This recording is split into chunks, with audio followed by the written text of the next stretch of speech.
While addressing a gathering, BJP leader Sakshi Maharaj sparked a fresh controversy by saying that all Hindu women must produce at least 4 children. Listen in.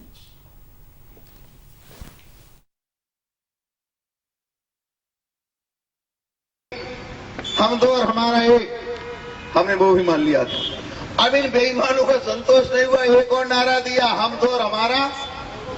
बोलो ना, दिया कि नहीं दिया? लड़की से लड़की की शादी, लड़के से लड़की की शादी। पिछली सरकार हो गई बुद्धि खराब। इसलिए हम स्वामी जी के भाषण पर, प्रवचनों पर अपने को जोड़ते हुए निवेदन करना चाहते हैं, कम से कम 4 बच्चे पैदा करो। एक हम साधु महात्माओं को दे दो, एक वो हमारे पत्रकार पूछ रहे थे सीज पार उल्लंघन हो रहा है तो एक सीमा पर भेज दो। Pranshu is with me over the phone line. Pranshu, that's a hugely controversial statement to make. A, he is proposing something which is against the population policy of the country, and B, of course, there's another attempt to polarize. Under what context were these statements made?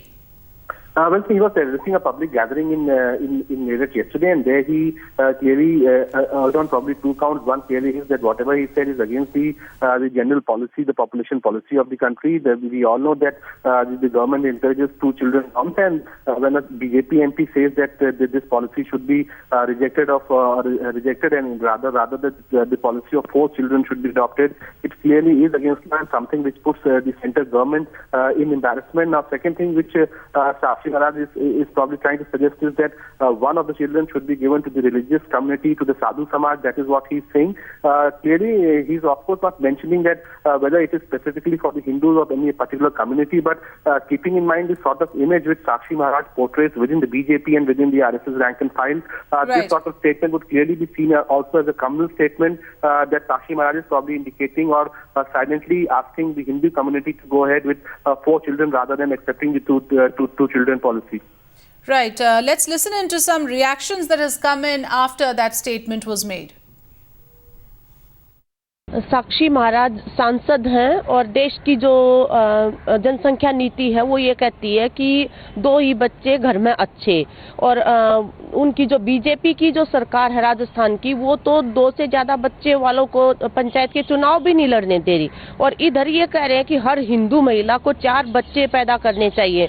तो एक तो Bharatiya Janata party को बताना चाहिए कि महाराज की माने या महारानी की माने, और दूसरा ये है कि ये बिल्कुल हमारे देश की नीति के खिलाफ बात कर रहे हैं सांसद होकर, उनके खिलाफ कार्रवाई होनी चाहिए। और तीसरी बात ये है कि देश के प्रधानमंत्री जो सबको मर्यादा में रहने के पाठ पढ़ाते घूम रहे हैं, उनके अपने सांसद जो हैं वो तमाम संवैधानिक और नीतिगत मामलों के विरुद्ध बोल रहे हैं, और वो लोगों के जो निजी अधिकार हैं उनमें हस्तक्षेप कर रहे हैं। उनको उनके खिलाफ पहले कार्रवाई करनी चाहिए। साक्षी महाराज ने ये भी कहा है, मुसलमानों पर तंज करते हुए 4 बीबी 40 बच्चे की बात भी कही है, और तो हम तो यही कहना चाहेंगे कि अली बाबा 40 चोर वाली जो कहावत है वो भी इसमें जोड़ लेना चाहिए।